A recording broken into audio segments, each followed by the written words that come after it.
ছোট আকারে বের হতে গিয়ে হঠাৎ ইতিহাসের সাক্ষী, তারপর দ্রুত বাইকের হাওয়া, ধোয়া ওঠা পুরীর গন্ধ, আর শেষে আমাদের দুজনের সবচেয়ে সহজ সরল মুহূর্তগুলো। তো হুট করে একটা বিশেষ কারণে আমরা ফরিদপুর থেকে আলফাডাঙ্গা যাচ্ছি। তো কারণটা কি আপনাদের সঙ্গে শেয়ার করব, জানতে হলে দেখতে হবে ফুল ভিডিওটি।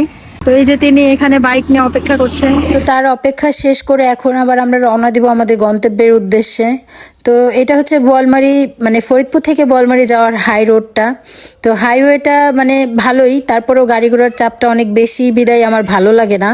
তো এইখান দিয়ে যখন মানে মাঝকান্দিটা পার হয়ে যখন ভিতরে রাস্তায় ঢোকা হয় তখন আসলে দেখতে অনেক ভালো লাগে, পরিবেশটাও আবার মানে ভয়ভীতিটাও কম থাকে। তো এই তো কথা বলতে বলতে মাঝে মাঝে আমি ফুটেজ নিছি, আবার মাঝে মাঝে নিতেও পারি নাই। তো হঠাৎ করে এই সিদ্ধান্ত নিয়ে আমরা দুজনে চলে আসলাম। মানে আসছি মূলত একটা কাজের জন্যই, কিন্তু আজকে যে আসবো এটার কোনো মানে নিশ্চয়তা ছিল না। এই প্ল্যানটা হঠাৎ করেই হয়েছে, এজন্য মেয়েকে রেখেই চলে আসছি। আর ওকে রেখে আসা মানে একটা কাজ করে দিনে এসে দিনে ফিরে যাওয়া মানে একটু দূরের পথই তো বলতে গেলে।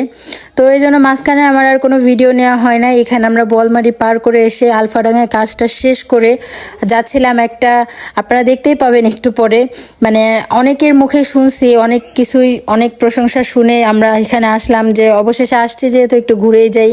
তো সেই কাঙ্ক্ষিত জায়গাটা খুঁজতে খুঁজতে আমাদের অনেক ঘোরাফেরা হয়েছে, মানে ওই জায়গাটার উদ্দেশ্যেই ঘোরাফেরা হয়েছে, একবার এদিকে একবার ওদিকে। তো তারপরে বলতে বলতে অবশেষে পেয়ে গেলাম আমাদের সেই কাঙ্ক্ষিত জায়গাটা। তো হ্যাঁ, এইটাই হচ্ছে সেই কাঙ্ক্ষিত জায়গা। এটা হচ্ছে আলফাডাঙ্গার ভিতরে, মানে আমি অত ঘটা করে নাম জানি না, শুধু জানি এটুকের নাম হচ্ছে ইউসুফের বাগ।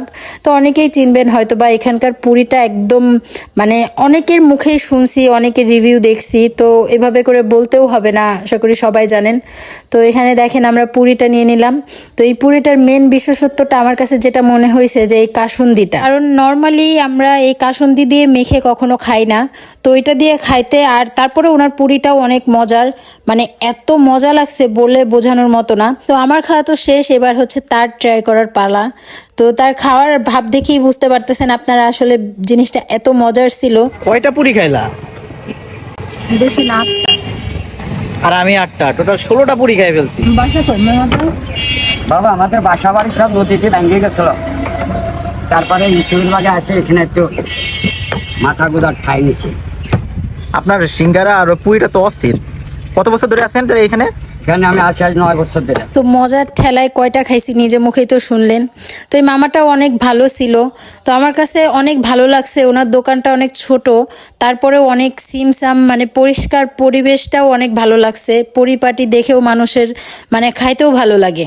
তো কিছু কিছু এই ভাজা পোড়ার দোকানে গেলে দেখবেন যে মানে তেলটা, মানে তেল না শুধু, আশেপাশে সব কিছু দেখেই একটা মানসিকতা উঠে যায়।